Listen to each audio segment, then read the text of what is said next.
Power of delivery, how tone and approach shape your communication.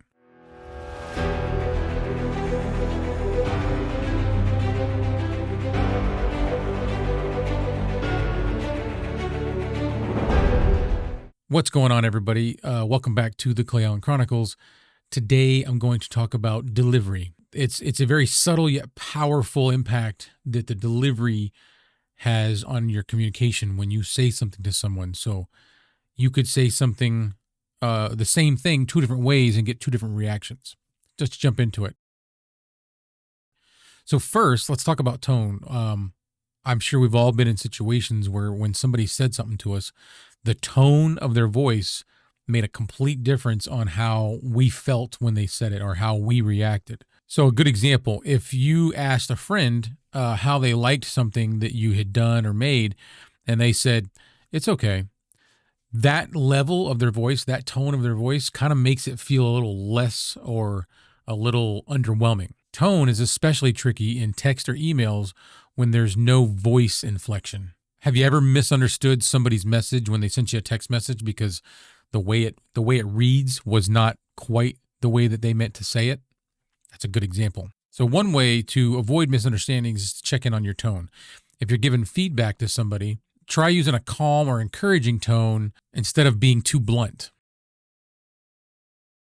Word choice and framing. So next up is word choice, or how we frame our messages. The words we choose can have a big impact on the responses that we get. Let's say somebody says something like, you need to do better, versus saying something like, well, here's one way you can improve. Both of those are offering advice, but the first one feels critical, while the second one feels a little more supportive. It's fascinating how a slight rephrase can make such a big difference, right? So here's a tip. If you're unsure, just try putting yourself in somebody else's shoes. If you were to hear something the way you just said it, would it bother you? It's amazing how much clarity this can actually give. So now let's look at body language. They say actions speak louder than words, and in communication, this is absolutely true. Picture someone telling you they're fine, but they've got their arms folded and they're not even looking at you when they talk to you. This usually means that their body language is telling you something else. It's very easy to send mixed messages, especially in situations where tensions are high. Next time you're having an important conversation with someone, try being a little more mindful of your body language. Open gestures and eye contact can create a more open atmosphere. So finally, let's talk about timing. Sometimes delivering a message at the wrong time can make it land completely different than it was intended to. Here's an example. Imagine giving feedback to somebody on their work when they're already stressed. It's possible they'll take it as criticism rather than helpful advice.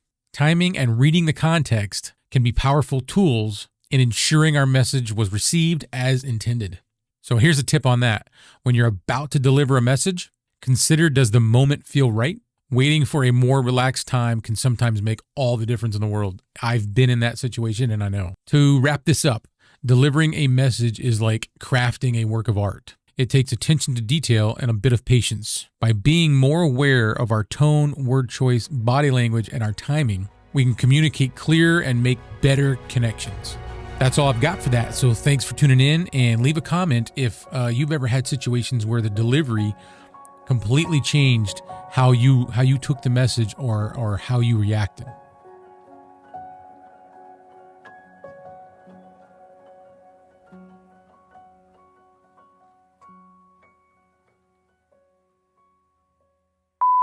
Tone is especially in their work when they're already.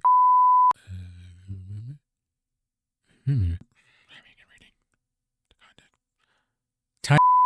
It takes attention to detail and a bit of too far. I'd be looking like this.